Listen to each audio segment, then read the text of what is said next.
संतांचा उपकार सांगावया नाही पार, आपणा सारिके करीती याती कुळ नाही चित्ती, दयांतरात वसे दयांतरात वसे, दुजे पण तेथे नसे, आपणा सारिखे करीती याती कुळ नाही चित्ती, उदारपणे उदार उदारपणे उदार, एका जनार्दनी निर्धार, आपणा सारिखे करीती याती कुळ नाही चित्ती. प्रस्तुत प्राप्त प्रसंगी प्राप्त स्थळी कीर्तनरूपी सेवेकरिता निवडलेला अभंग महान संत भगवत भक्त श्रीमंत श्री संत पैठण निवासी शांती ब्रह्म एकनाथ महाराज यांचा फार चरणाचा नसून चार चरणाचा उत्कृष्ट असा अभंग, ज्यांच्या घरी अखिलोकोट ब्रह्मांडाचा नायक त्याने 36 वर्ष कावडीने पाणी भरले आणि दत्तरूपात चोपदारकी केली, म्हणून नाथांनी केले भक्तीचे मंथन, मनोनी आला देवकी नंदन, त्याने उगाळले चंदन, अशा नाथांना त्रिवार वंदन. असे नाथराय त्यांचा फार चरणाचा नसून चार चरणाचा उत्कृष्ट असा अभंग आज या प्रसंगी सेवेकरता निवडलेला आहे. विठ्ठल विठ्ठल विठ्ठल विठ्ठल विठ्ठल विठ्ठल विठ्ठल. अभंगाकडे वळण्यापूर्वी अल्पसा परिहार द्यायचा तो असा. जगत चालक ब्रह्मांड नायक सत्ताधीश भगवान पांडुरंग परमात्मा की ज्याच्या सत्तेशिवाय वृक्षाचं पान देखील हालू शकत नाही, असा सत्ताधीश भगवान पांडुरंग परमात्मा वृक्षाची पाने हाले ज्याची सत्ता, वृक्षाची पाने हाले ज्याची सत्ता, वृक्षाची पाने हाले ज्याची सत्ता, वृक्षाची पाने हाले ज्याची सत्ता, वृक्षाची पाने हाले ज्याची सत्ता, वृक्षाची पाने हाले ज्याची सत्ता, वृक्षाची पाने हाले ज्याची सत्ता, वृक्षाची पाने हाले ज्याची सत्ता. राहिलो अनंता मग कोठे, राहिलो अनंता मग कोठे, वृक्षाची पाने हाले ज्याची सत्ता, वृक्षाची पाने हाले ज्याची सत्ता, वृक्षाची पाने हाले ज्याची सत्ता, वृक्षाची पाने हाले ज्याची सत्ता. वृक्षाची पाने हाले ज्याची सत्ता, राहिलो अनंता मग कोठे, किंवा तुझिया सत्तेने वेदासी बोलणे, सूर्यासी चालणे तुझ्या बळे, असा सत्ताधीश भगवान पांडुरंग परमात्मा त्याच्या सत्तेने आज आपल्या अन्नपूर्ण माता मुलींची वारकरी शिक्षण संस्था या संस्थेमध्ये चालू असलेला हा अखंड हरिनाम सप्ताह, त्या सप्ताहामध्ये मला कीर्तन करण्याची संधी प्राप्त झाली, हे मी माझे परमभाग्य समजते. आणि ही संधी मला ज्यांच्यामुळे प्राप्त झाली असेल ते माझे गुरुवर्य साध्वी सोनाली दीदी करपे यांच्याही चरणी नतमस्तक होते, तसेच दादांच्याही चरणी नतमस्तक होते, आईवडिलांच्या चरणी नतमस्तक होते. आणि माझ्या कीर्तनाला अतिशय सुंदर गायनाची साथ देणारे आमच्या तनुजाताई असतील त्यांचे धन्यवाद व्यक्त करते. इकडे संध्याताई असतील त्यांचे धन्यवाद व्यक्त करते आणि कीर्तन रूपी सेवेला सुरुवात करते. विठ्ठल विठ्ठल विठ्ठल विठ्ठल विठ्ठल विठ्ठल विठ्ठल. आता आपण अभंगाचा सरळ अर्थ पाहू. महाराज अभंगाच्या प्रथम चरणामध्ये सांगतात, संतांचा उपकार सांगावया नाही पार. नाथ महाराज अभंगाच्या प्रथम चरणामध्ये सांगतात की संतांचा उपकार सांगण्यासाठी आमच्याकडे शब्द देखील कमी पडतात. ज्याप्रमाणे भगवंताचं वर्णन करता करता शेषाच्या जिभेच्या चिंदाडे झाल्या, अगदी त्याचप्रमाणे भगवंताचं वर्णन पूर्ण झालं नाही. संत आपल्या जीवाचे कल्याण करतात. आता तुम्ही म्हणत असताल की संतांकडे काय आहे बरं, तर आपणा सारिके करीती याती कुळ नाही चित्ती. माझ्या संतांकडे जो माझ्या संतांच्या सानिध्यात जाईल त्याचा संत जात पात धर्म वर्ण रंग रूप श्रीमंती गरीब याचा विचार न करता शरण आलेल्या साधकाला आपल्या स्वतःसारखे बनवतात. म्हणून आपण आसारिके करीती याती कुळ नाही चित्ती. आता तुम्हाला प्रश्न पडला असेल की संतांकडे काय आहे, स्वतःसारखे बनवण्यासाठी तुमच्या संतांकडे काय आहे, तर महाराजांनी तिसऱ्या चरणात सांगितले, दया अंतरात वसे दुजे पण तेथे नसे. माझ्या संतांकडे दयेचा भांडार भरलेला आहे आणि याच दयेच्या मदतीने संत जीवाचे कल्याण करतात. आणखीन एक वैशिष्ट्य एकनाथ महाराजांनी शेवटच्या चरणात सांगितलेले आहे, उदारपणे उदार एका जनार्दनी निर्धार. एकनाथ महाराज म्हणतात की उदारता हा माझ्या संतांचा स्वभाव आहे. हा झाला अभंगाचा सरळ अर्थ. विठ्ठल विठ्ठल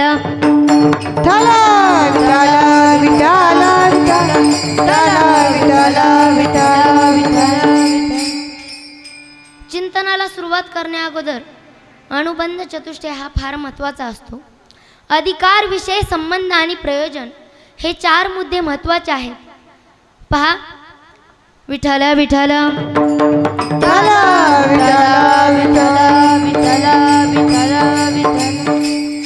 हे 4 मुद्दे महत्त्वाचे आहेत. आणि आता मी तुम्हाला माझ्या नाथ महाराजांचा अधिकार सांगते. पहा, माझे नाथ महाराज हे शांत, श्रीमंत आणि संत आहेत. माझे नाथ महाराज शांत आहेत.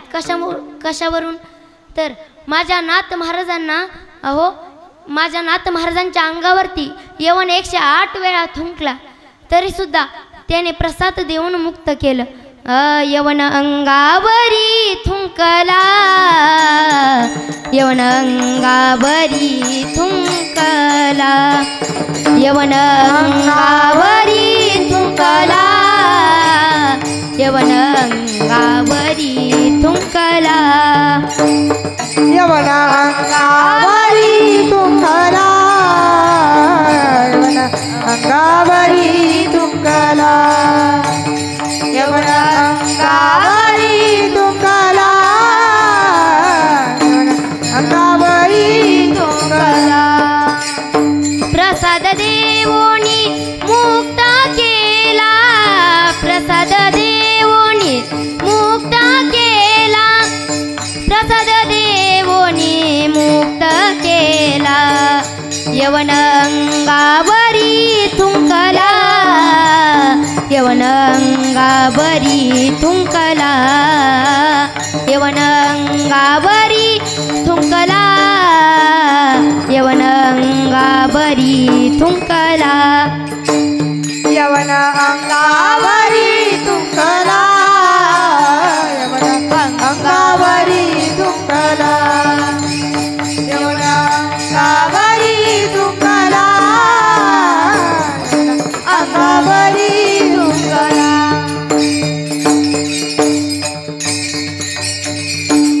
यवन अंगावरी थुंकला, प्रसाद देवोनी मुक्त केला. माझ्या नाथ महाराजांच्या अंगावर यवन 108 वेळा थुंकला तरीसुद्धा माझ्या नाथ महाराजांनी यवनाला प्रसाद देऊन मुक्त केलं. एवढंच नाही तर बघा, मी तुम्हाला त्यांच्या जीवनातील एक प्रसंग सांगते. पहा, माझे नाथ महाराज एवढे शांत होते. पहा, गरिबी आली म्हणून माणसाने कधीच लाजू नये बरं का. गरिबी आली म्हणून माणसाने कधीच चुकीच्या मार्गाने जाण्याचा विचार करू नये. मुलीच्या लग्नासाठी पैसे नाहीत म्हणून एका गरीब ब्राह्मणाने पैठणच्या श्रीमंत ब्राह्मणाकडे जाण्याचा विचार केला. अरे, विचार केला. मग तो गरीब ब्राह्मण श्रीमंत ब्राह्मणाकडे गेला व म्हणाला, मला थोडी पैशाची गरज आहे, मदत लागत आहे. तुम्ही मला मदत करू शकाल का? तेव्हा ते श्रीमंत ब्राह्मण म्हणाले, आम्ही तुम्हाला मदत करू, परंतु त्या अगोदर तुम्ही आमचं एक काम करायचं. या गावात एक नाथ महाराज म्हणून आहेत, त्यांना तुम्ही राग आणून दाखवायचा. काय करायचा तर राग आणून दाखवायचा. तुम्ही जर त्यांना राग आणून दाखवला तर तुम्हाला पाहिजे तेवढे पैसे देतो. काय म्हणाला तर तुम्हाला पाहिजे तेवढे पैसे देतो. तेव्हा ह्या व्यक्तीला वाटलं काय सोपं आहे, नाथ महाराजांना फक्त राग तर आणून दाखवायचा आहे. तेव्हा हा व्यक्ती नाथांच्या वाड्यासमोर निघाला, वाड्यासमोर गेला. आता काळानुसार शिष्टाचार बदलत चाले बरं. म्हणजे तो व्यक्ती काय केला, नाथांच्या वाड्यासमोर गेला आणि नाथांच्या घरात आवाज न देताच घरामध्ये काय केला, शिरला. आणि आवाज न देताच घरामध्ये शिरला पण चप्पल घालूनच शिरला, पायात जोडी घालूनच शिरला. आणि शिरल्याच्या नंतर आतमध्ये नाथ महाराजांची पूजा चालली होती. नाथ महाराज पूजेमध्ये तल्लीन झाले होते आणि नाथ महाराजांनी देवाला गंध, अक्षदा, फुले वाहिले होते. आणि नाथ महाराज भगवंताच्या मूर्तीकडे पाहून गोड असा अभंग म्हणत होते. राजस सखुमार मदनाचा पुतळा, राजस सुकुमार मदनाचा पुतळा, राजस कुमार मदना पुतळा, राजस कुमार मदना पुतळा, राजस सुकुमार मदनाचा पुतळा, राजस सुकुमार मदनाचा पुतळा, राजस कुमार मदनाचा पुतळा, राजस कुमार मदनाचा पुतळा. रवीच्या शिकळा लोपलिया, रवीच्या शिकळा लोपलिया, कस्तुरी मळवट चंदनाची उटी, कस्तुरी मळवट चंदनाची उटी, कस्तुरी मळवट चंदनाची उटी, कस्तुरी मळवट चंदनाची उटी. नाथ महाराज भगवंताकडे पाहून राजस सकुमार मदनाचा पुतळा, रवी शशी कळा लोपलिया असं म्हणत होते. किंवा जणी दृष्टी लागो तुझ्या सगुणपणा, तेने माझ्या मना बोध केला. नाथ महाराज पूजेमध्ये तल्लीन झाले होते आणि नाथ महाराज भगवंताची स्तुती करून काकड्यातला गोड असा अभंग म्हणत होते. भक्तीची या पोटी बोध काकडा ज्योती, पंच प्राण जिवे भावे ओ वाळू आरती, पंच प्राण जिवे भावे ओ वाळू आरती. भक्तीची पोटी काकडा ज्योती, पंच प्राण जिवे भावे ओ वाळू आरती, पंच प्राण जिवे भावे ओ वाळू आरती.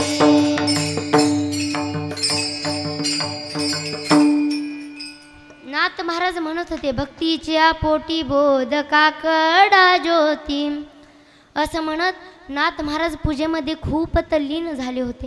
तेवढ्यात नाथांनी पाहिले, अरे आपल्यासमोर कोणीतरी जोडी घातलेला व्यक्ती आलेला दिसला. आणि नाथ महाराज देवाची पूजा करत असताना नाथ महाराजांनी मागचा पुढचा विचार न करता पाटावरचे देव नाथ महाराजांनी बाजूला सरकवले आणि अतिथी देवांना बसायला दिले. देव सरावे परते, संत पूजावे आरते. तेव्हा नाथ महाराजांनी पाटावरचे देव बाजूला सरकवले आणि माझ्या नाथ महाराजांनी त्या व्यक्तीला पाठ बसायला दिला. तेव्हा तो व्यक्ती नाथ महाराजांना म्हणतो, नाथ महाराज तुम्ही मला हा पाठ बसायला दिला देवाचा, तुम्ही देवाची पूजा करता आणि तुम्हीच मला पाठ बसायला दिला. तेव्हा नाथ महाराज म्हणतात, अहो अहो अतिथी हाच माझ्यासाठी देव आहे, खरा देव आहे. असं म्हणून नाथ महाराज बैठकीत बसले आणि गिरजा काकींना बैठकीत बसताना सांगितलं, गिरजा, अगं गिरजा. तेव्हा गिरजा काकी म्हणाल्या, जी. तेव्हा नाथ महाराज गिरजा काकींना म्हणाले, सुंदर असा पंचपक्वान्नाचा स्वयंपाक बनवा, आपल्या घरी अतिथी आलेले आहेत. त्यांना त्यावेळेस माझ्या गिरजा काकी म्हणाल्या, हो बनवते. त्यावेळेस माझ्या गिरजा काकींना पंचपक्वान्नाचा स्वयंपाक बनवला आणि नाथ महाराज आणि तो व्यक्ती दोघेजण जेवायला बसले, जेवण करण्यासाठी बसले. आणि जेवण करता करता तो व्यक्ती स्तुती करून खाऊ लागला. त्याच्या तोंडाला पाणी सुटले. मी तर म्हणेल, का हो पाणी सुटणार नाही? कारण की माझ्या नाथ महाराजांच्या पत्नीच्या हातचे अन्न 36 वर्ष भगवान परमात्म्यांनी अन्न सेवन केले. म्हणून विठ्ठल विठ्ठल विठ्ठल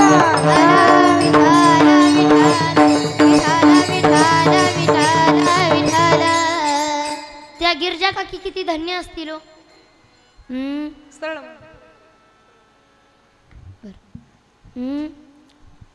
त्या गिरजा काकी किती धन्य असतील.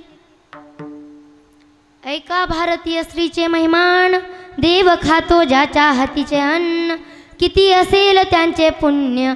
अशा नाथांच्या पत्नी गिरजा काकी किती धन्य असतील. मला याच्यातून सांगायचं एवढंच की नाथ महाराज आणि तो व्यक्ती जेवण करण्यासाठी बसला आणि जेवण करता करता त्या व्यक्तीच्या लक्षात आलं, अरे आपण तर नाथ महाराजांना राग आणण्यासाठी आलो आहे आणि आपण तर जेवण करायला बसलो.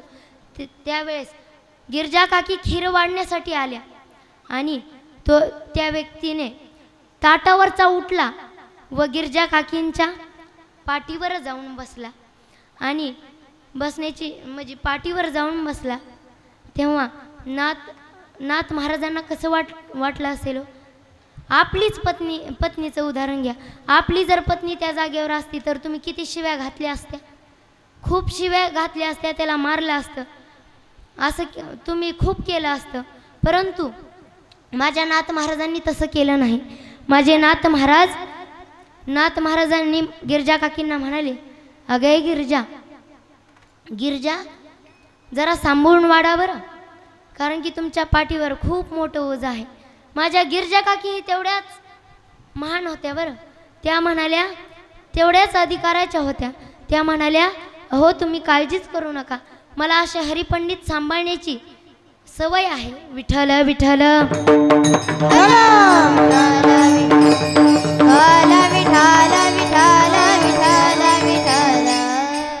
गिरजा काकी म्हणाल्या, मला असे हरिपंडित सांभाळण्याची सवय आहे. असं म्हणताच तो व्यक्ती लज्जित झाला, पाठीवरचा खाली उतरला आणि नाथ महाराजांच्या चरणाजवळ गडगडा लोळू लागला आणि म्हणू लागला, नाथ महाराज मला क्षमा करा, मी फार मोठी चूक केलेली आहे, मला क्षमा करा. असं म्हणत तो गडगडा लोळू लागला. तेव्हा माझ्या नाथ महाराजांनी त्याला उचलले आणि हृदयाशी लावले आणि नाथ महाराजांनी मोठ्या अंतकरणाने क्षमा केली. जी क्षमा कोणीच करू शकत नाही, ती माझ्या नाथ महाराजांनी केली. एवढे शांत माझे नाथ महाराज होते. विठ्ठल विठ्ठल विठ्ठल विठ्ठल विठ्ठल. माझ्या नाथ महाराजांची श्रीमंती पाहायचं म्हटलं तर माझ्या नाथ महाराजांच्या घरी दररोज पुरणपोळीचा नैवेद्य असायचा. आणि एवढंच नाही तर माझ्या नाथ महाराजांच्या घरी दररोज 10-15 वारकरी जेवण करण्यासाठी असायचे. आताच्या काळात नैवेद्य राहिलाय का? नैवेद्य असतो का तुमच्या घरी? बरं, पुरणपोळीचा नैवेद्य जाऊ द्या, साधा तरी भाकरी भाजीचा नैवेद्य असतो का? हो, नसतो. काही जणाच्याच घरी असतो, नाहीतर नसतो. विठ्ठल विठ्ठल विठ्ठल विठ्ठल. काही जणाच्या घरीच नैवेद्य असतो. आणि आताचे सांगू का, आताचे तर एक आजीबाई होत्या, त्या मला भेटण्याकरिता आले म्हणाले ताई, त्या मला भेटण्याकरिता आले म्हणाले ताई. मी म्हणलं काय? म्हणल्या बरं आहे का? मी म्हणलं हो बरं चाललंय. मी म्हणलं तुमचं कसं आहे म्हणूस तर त्या आजीनं फटफटच चालू केली. काय सांगू ताई तुम्हाला? मी म्हणलं काय झालं, इतकं काय झालं? तेव्हा आजीबाई म्हणाल्या अहो ताई काय सांगू तुम्हाला, कापसाची वडवड चालली, सगळी कामाची वडवड चालली. आठवडा झालं मी आंघोळच नाही केली नाही. मी म्हणलं तुम्ही आंघोळ नाही केली मग देवाचं कसं? तर आजी म्हणाल्या देवाचं पण आठवड्यालाच आंघोळ. मी आठवड्यालाच आंघोळ करते, ह्या बाजारची त्या बाजारला आंघोळ करते, मग देवालाही तसंच. आताच्या काळात देवालाच आंघोळ घालत नाही, मग देवाला नैवेद्य कधी दाखवणार हो असे लोक? विठ्ठल विठ्ठल विठ्ठल विठ्ठल विठ्ठल. नाथ महाराजांच्या घरी पुरणपोळीचा नैवेद्य दररोज असायचा आणि माझे नाथ महाराज एवढे श्रीमंत होते. आता माझे नाथ महाराज कसे संत होते तर विठ्ठल विठ्ठल विठ्ठल विठ्ठल विठ्ठल विठ्ठल. माझ्या नाथ महाराजांचं संतत्व सांगेल मी तुम्हाला. ऐका, माझ्या नाथ महाराज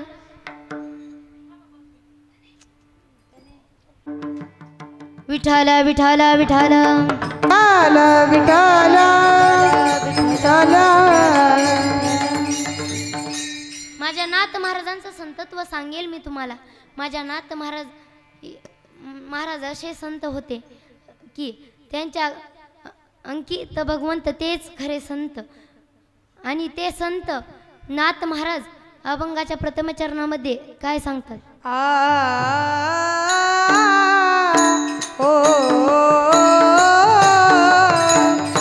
संतांचा उपकार संतांचा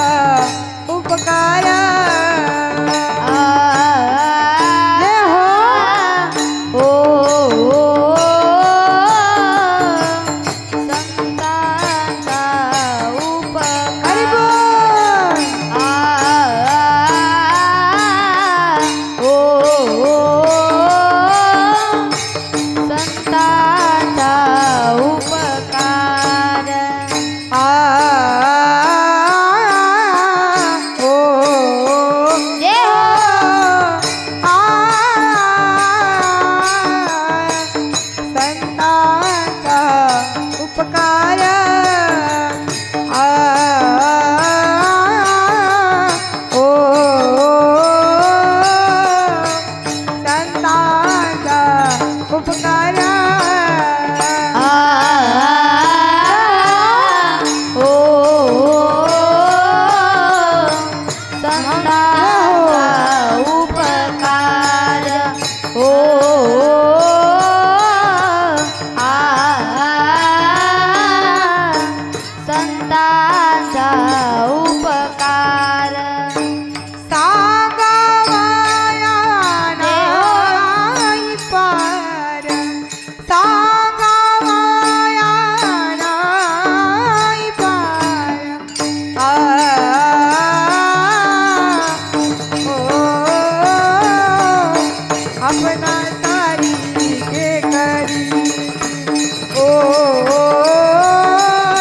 संतांचा उपकार सांगावया नाही पार.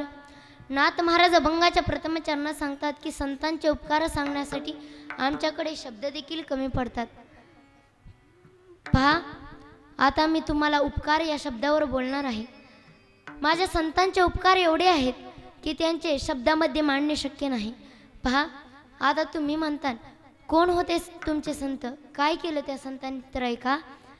संत जर नसते तर संस्कृती टिकली नसती, संस्कृती टिकली नसती तर संस्कार राहिले नसते, आणि संस्कार जर राहिले नसते तर आजकाल संतान चांगली निवडली नसती, आणि संतान जर चांगली निवडली नसती तर आज बिघडलेल्या संतांनी संपत्तीचा नाश केला असता. पहा, मी तुम्हाला उपकार या शब्दावर बोलणार आहे. उपकार बघा, उपकार आपण करावा कोणावर? आपण एखाद्या गरीबावर उपकार करावा. आपण विठ्ठल विठ्ठल विठ्ठल विठ्ठल विठ्ठल. तुम्हाला उपकार या शब्दावर दृष्टांत सांगते, ऐका. एक असाच शेतकरी माणूस होता. त्याने गोरी घेतली, गोरी म्हणजे बैल, बरं. बैल घेतली आणि बैलगाडीला जुंपली, आणि बैलगाडीला जुंपल्यानंतर तो शेतात गेला बैलांना घेऊन. बैल होदडक होदडक होदडक होदडक पळायला लागले. गेले शेतापर्यंत कसे तरी नेले, आणि शेतात दिवसभर काम केलं, आणि शेतामधून येताना त्याने ते बैल परत वापस आणले घरी आणायला लागला. तेव्हा त्या बैलांच्या नाकातली व्यसन तुटली, गाडीवरचा ताबा सुटला. तो व्यक्ती सर्वांना म्हणत होता, बाजूला सरका, बाजूला सरका, माझ्या बैलाच्या नाकातली व्यसन तुटली, गाडीवरचा ताबा सुटलाय, बाजूला सरका. सर्व लोक बाजूला जात होते, परंतु पुढं भांडकुदळ, गावातली भांडकुदळ शांता काकू होती. ती दिसली, त्याच्या घशातून आवाज निघेना, आणि तो जोरजोराट वरडू लागला. तो म्हणाला, काकू काकू, बाजूला सरका, बाजूला सरका, माझ्या बैलाच्या नाकातली व्यसन तुटली, गाडीवरचा ताबा सुटलाय, सरका बाजूला, काकू बाजूला सरका. काकू म्हणाली, रस्ता काय तुझ्या, पुढची गाळलेली जागा तुम्हीच भरा. काकू म्हणाली की रस्ता काय तुझ्या, तेवढंच, पुढचा मी बोलत नाही. पहा, असं म्हणली, येऊ दे गाडी, मोडू दे पाय, दाखवतेस तुला. तेव्हा गाडी भरभर भरभर भरभर गाडी काकूच्या पायावरून गेली, आणि पाय तडकन मोडला, आणि पाय मोडला. आता काकूनी दवाखान्यात जावं का कशावर, पोलीस स्टेशनमध्ये जावं का दवाखान्यात, तर दवाखान्यात जावं, तर काकू पोलीस स्टेशनमध्ये गेली. आणि काकू पोलीस स्टेशनमध्ये गेली आणि त्याची कोर्टात केस नोंदवली. विठ्ठल विठ्ठल विठ्ठल विठ्ठल विठ्ठल विठ्ठल विठ्ठल. काकूच्या पायावरून गाडी गेली आणि काकूने पोलीस स्टेशनमध्ये गेली, त्याची केस नोंदवली. हा इकडेच घरी रडत बसला. त्याला त्याचा मित्र दिसला, भेटला, आणि तो म्हणाला, अहो अरे तुला रडायला काय झालं. तेव्हा तो म्हणाला, त्याने सर्व जे काय घडलं होतं ते कोणाला सांगितलं, त्याच्या मित्राला सांगितलं. त्याचा मित्र म्हणला, एवढं करूस तर कोर्टात जाऊस तर तू वकिलाला लाव आणि निर्दोष मुक्त होय, असं म्हणाला. आणि असं म्हणाल्याच्या नंतर ह्यानी पण वकील लावला आणि तो गेला. कोर्टात जाण्याची वेळ जवळ आली. वकिलाला त्याने विचारलं, अहो वकील साहेब मला काहीतरी सांगा, अहो मला काहीतरी तिथं गेल्यानंतर काहीतरी म्हणण्यासाठी सांगा. तेव्हा वकिलाने सांगितलं, तिथं गेल्याच्या नंतर तुला काहीही प्रश्न विचारू दे, कोणताही प्रश्न विचारू दे, तू फक्त बुईंग बुईंग करायचं. काय करायचं तर फक्त बुईंगच म्हणायचं. तेव्हा जज साहेबांनी शांता काकूला आणि तो गृहस्थ त्या दोघांनाही बोलवलं. एका घरात गृहस्थ आणि एका घरात कोण, शांता काकू. तेव्हा जज साहेबांनी विचारलं, तुमचं नाव काय. तो म्हणला बुईंग. तेव्हा त्याने म्हणजे साहेबांनी विचारलं, जज साहेबांनी विचारलं, तुमच्या वडिलांचं नाव काय. तो म्हणला बुईंग. त्याला विचारलं तुमचं आडनाव काय, तर तो म्हणला बुईंग. असं बुईंग बुईंगच करत राहिला. काकूची तळपायाची आग मस्तकाला गेली. काकू म्हणली आज मुर्दा निसता बुईंग बुईंगच करतोय. काल तर लय म्हणत होता बाजूला सरका सरका बाजूला, गाडी पायावरून जाईन, दुखापत होईल, असं काल तर लय म्हणत होता. आज तर नुसता मुर्दा बुईंग बुईंगच करतोय असं म्हणाली. तेव्हा जज साहेबांच्या लक्षात आलं की चुकी ह्या बाबाची नाही, चुकी ह्या बाईची आहे. बाईला धरलं आणि टाकलं कस्टडीत. हा निर्दोष मुक्त होऊन घरी आला. बायकोला म्हणाला लवकर पापड्या कुरवड्या भजे कर, कुरवडे भजे कर. तेव्हा त्याच्या बायकोने चटकीपट केलं आणि त्याने एक एक खायचं सोडून त्याने सगळे भजेच तोंडात घातले. सगळे भजीच तोंडात घातले आणि खाऊ लागला. तेवढ्यात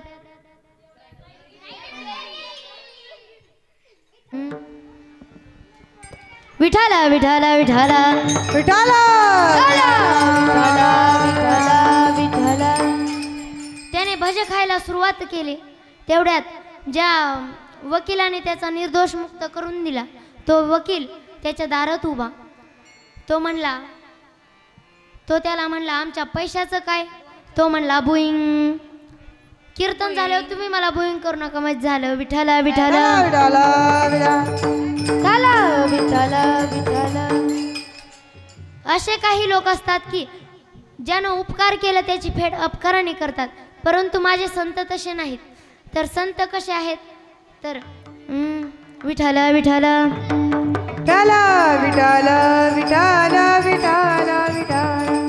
माझ्या संतांकडे स्वतः सारखे बनवण्यासाठी जात पात धर्म कुळ वर्ण रंगरूप श्रीमंती गरीब उंच नीच याचा विचार न करता शरण आलेल्या साधकाला आपल्या स्वतः सारखे बनवतात. तेच महाराज अभंगाच्या दुसऱ्या चरणात सांगतात.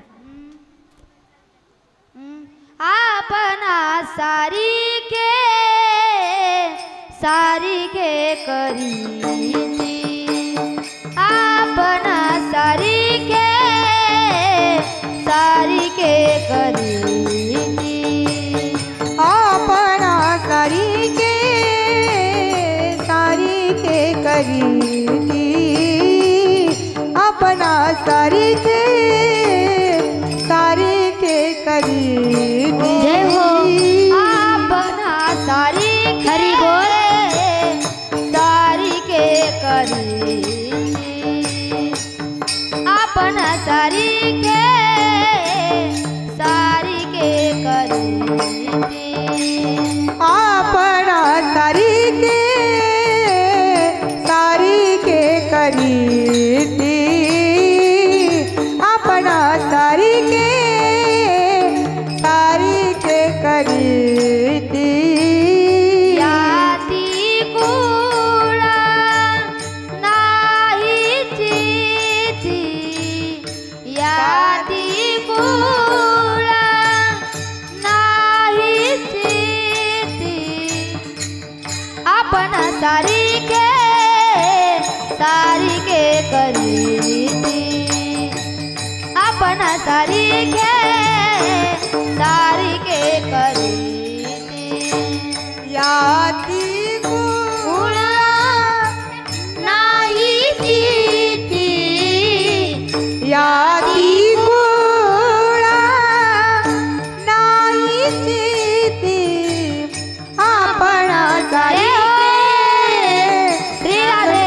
करीती, आपणा सारिके सारिके करीती.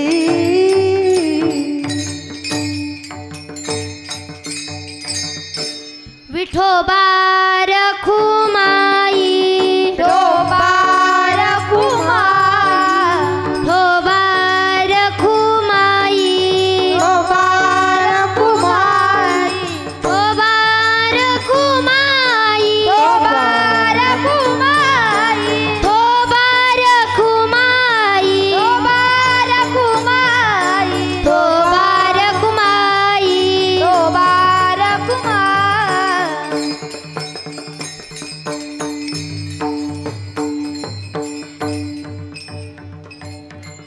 आपणा सारिके करीती, याती कुळ नाही चित्ती. आपल्या स्वतःसारखे बनवण्यासाठी माझ्या संतांकडे दयेचा भांडार भरलेला आहे. दया अंतरात वसे दुजे पण तेथे नसे. माझ्या संतांकडे दयेचा भांडार तर भरलेलाच आहे. परंतु नाथ महाराज शेवटच्या चरणात आणखीन एक वैशिष्ट्य सांगतात. उदारपणे उदार एका जनार्दनी निर्धार. माझ्या संतांकडे उदारता हा संतांचा माझ्या स्वभाव आहे. हा झाला विठ्ठल विठ्ठल